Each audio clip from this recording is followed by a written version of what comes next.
नमस्कार आप सभी EMRS के सभी एस्पिरेंट्स को। दोस्तों, मैं जानता हूं कि आप सभी का जो एग्ज़ाम है वो कल है, लेकिन आज ये जो वीडियो बना रहा हूं ये आप सभी के लिए डेडिकेट करना चाहूँगा कि एक कहावत के साथ कि to set the Thames on fire. कुछ ऐसा कर दीजिए अब कि जो आपको असाधारण लगता था, जो आपको डिफ़िकल्ट लगता था, यही वो समय है जो आपको अब अपने टारगेट पर ले जाएगा। सबसे इम्पोर्टेंट बात जो एग्ज़ाम में आप जो टियर वन कहूँगा, जो आपका लैंग्वेज का पोर्शन रहेगा वो बहुत इम्पोर्टेंट रहेगा। कोई भी एस्पिरेंट है उसके लिए पहला जो लैंग्वेज का पेपर है ये काफ़ी मैटर करेगा। क्योंकि अगर मान के चलो आप 20 के 20 अटैम्प्ट्स करते हैं तो आपके एटलीस्ट 11 क्वेश्चन जो है वो ठीक होने चाहिए। लेकिन अगर आपका ग्रामर पे जब आप जाएंगे तो सबसे पहले आप उन्हें कीजिए जो आपको 100% जो है आपको आइडिया हो कि यही है आंसर।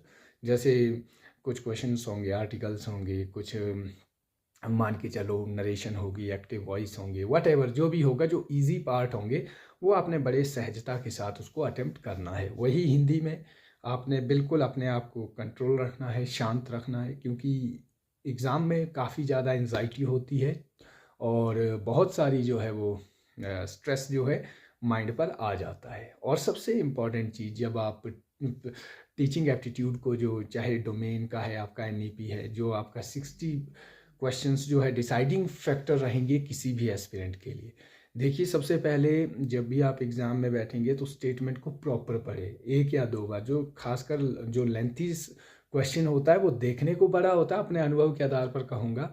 मतलब कि 14 to 15 एग्ज़ाम इस तरह से दिए हुए हैं तो काफ़ी सारा जो है वो गड़बड़ रहती है, क्योंकि हम जब एग्ज़ाम में होते हैं तो हम कई बार पूरा क्वेश्चन नहीं पढ़ते हैं और सीधे आंसर कर देते हैं। कहीं पे नॉट लिखा होता है और कहीं पर नॉट ट्रू लिखा होता है और उससे हम जो है एलिमिनेशन में जो है बहुत ज़्यादा गड़बड़ कर देते हैं।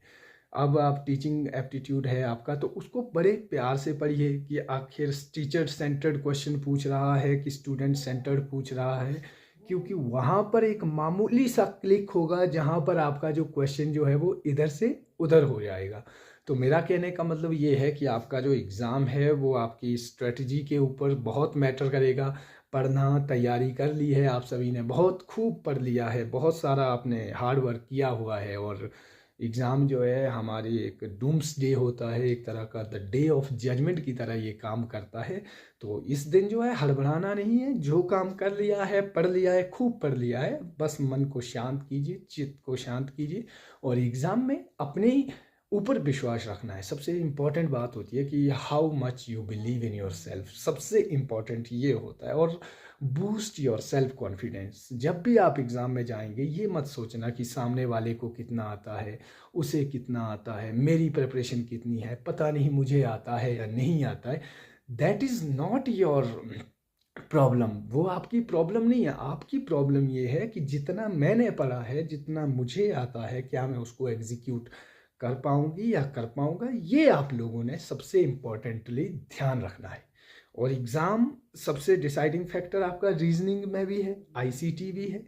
क्योंकि ये 15-15 मार्क्स का जो भी है ये काफ़ी बड़ा स्कोरिंग फैक्टर काम करेगा, क्योंकि कुछ चीज़ें ऐसी है जैसे रीजनिंग है, वहाँ पर कई 15 आउट ऑफ 15 भी करेंगे। जो आपका ICT है वहाँ भी आउट ऑफ 15 कर, मतलब 13-14 करने का कई सारे जो है वो जो है वो दमखम रखते हैं। लेकिन टीचिंग एप्टीट्यूड जो आपका जो डोमेन है, यहाँ से जो गेम बनती है वो यही है कि आपकी अंडरस्टैंडिंग कितनी है। आप जनरल अवेयरनेस 10 क्वेश्चन है वहाँ पर हो, सभी को तो कुछ 10 के 10 नहीं आ सकते, ये यूनिवर्सल ट्रुथ है। 10 के 10 नहीं आ सकते। तो मेरा कहने का मतलब ये है कि अपने आप को पुश कीजिए, अपने आप को, अगर आप बैक फुट पे है तो फ्रंट पर ले आइए और अपने आप को तैयार कीजिए। सबसे इम्पोर्टेंट ये है कि आप इस एग्ज़ाम को अगर क्वालिफाई करते हैं तो आपको जो है दूसरे एग्ज़ाम में जो है अपने आप को प्रूव करने की जो है वो एक एक और अवसर मिल जाएगा, जहाँ पर आप फिर अपने सब्जेक्ट में कितने कितने दक्ष हैं, कितने एक्सपर्ट हैं, वो वहाँ पर आपको दिखाने का मौका मिलेगा। फ़िलहाल के लिए अभी का जो एग्ज़ाम है, इसको फ़ोकस कीजिए। अभी के एग्ज़ाम के लिए खुद को जो है शांत कीजिए। ईएमआरएस के लिए आपको मेरी तरफ से यही है कि आपका जितने लोग भी वीडियोज़ देख रहे हैं, मैं चाहता हूँ आप सभी का जो है ये एग्ज़ाम क्वालिफ़ाई हो, और आप सभी को मेरी तरफ से ढेरों सारी शुभकामनाएँ। All the best. अगर आपका क्वालिफ़ाई हो जाएगा तो हम आपके साथ फिर से जुड़ेंगे और आपको एक बार फिर से ढेरों सारी शुभकामनाएँ दूँगा।